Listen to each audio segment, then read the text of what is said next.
Hello everyone, this is Hunter Davis here, reporting to you of a student growth through literacy. First of all, I'll be going over the macro review of student learning, also known as SMART goals. In the classroom setting, I have 96 students, which I teach over 4 class periods. 11 of these students have IEP 504s, and out of those 11 students, 7 of them are within one class that is co-taught by a separate teacher. There are 2 students that are also enrolled in the ESL program at my school. Both of them are very proficient and act as interpreters for their parents. The socioeconomic environment of the community is somewhat urban-suburban with small rural areas. The content and assessment description. I taught a 7th grade class teaching civics and economics. I will focus on news and current events with a specific intention for students to focus on understanding the influence of news sources. Virginia SOL 9. This class is required to pass the 7th grade. One of the areas in which students have difficulty is in analyzing current events in comparison to SOLs covered within the course. The baseline data. I administered a baseline current events report on a 10-point scale. This report would be graded for writing finesse, assignment completion, and SOL demonstration. On the baseline assessment, 53 of 93 students received a passing grade.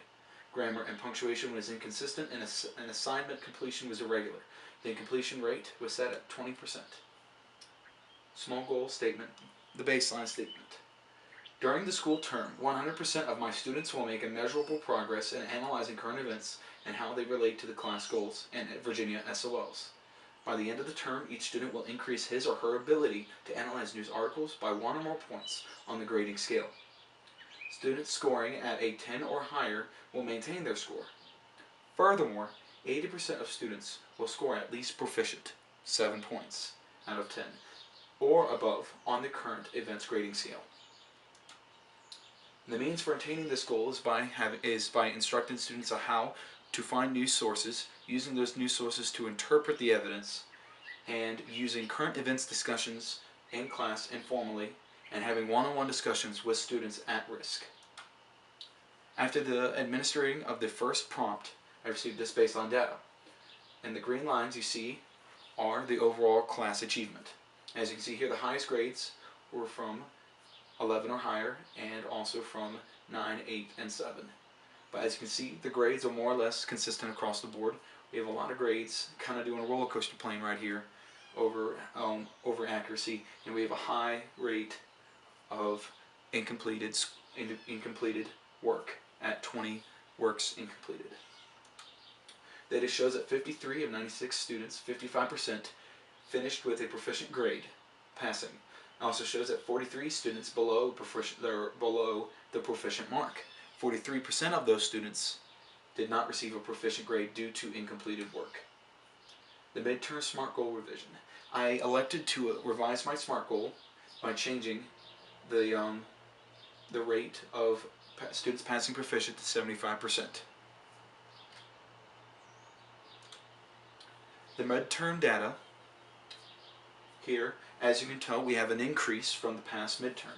As you saw from the original data, the light blue, it was more or less a roller coaster, but now you see there is a steady incline towards a higher grade. We have a higher percentage of students with a higher passing rate. As you can tell, we have higher results in 11 or higher. We have an equal result in 10, higher result in 9, higher result in 8, and 7, 6s, and 5s have decreased. But also on the increase is the amount of incompleted reports. I administered a second current events report with the same design as the baseline report. There was a recorded rise from 55% proficient to 65% proficient. The percentage of students with a 10 or higher doubled from the baseline to the midterm. The amount of students under proficient dropped from 43 to 28, but allowed a higher percentage of students with incomplete assignments at 28%.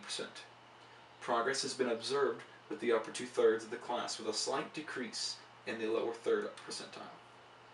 And now, after the third administration of a prompt, we have finally the final data.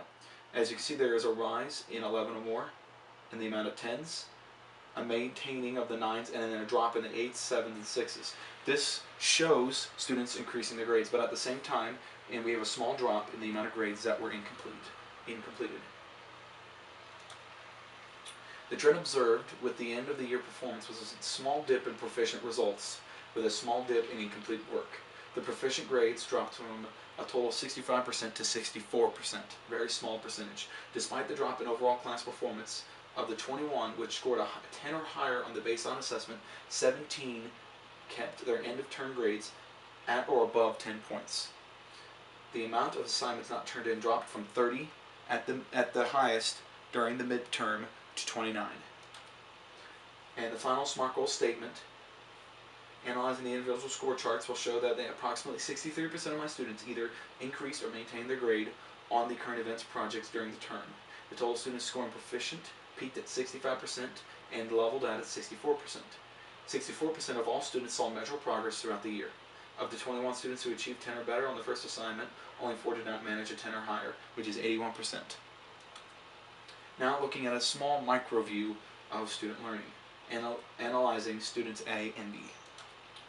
I selected 2 students based upon their abilities. I attempted to select 2 students with different levels of achievement to gauge their responses to prompts in my critiques and suggestions which I presented to them in the adjustment process between prompts.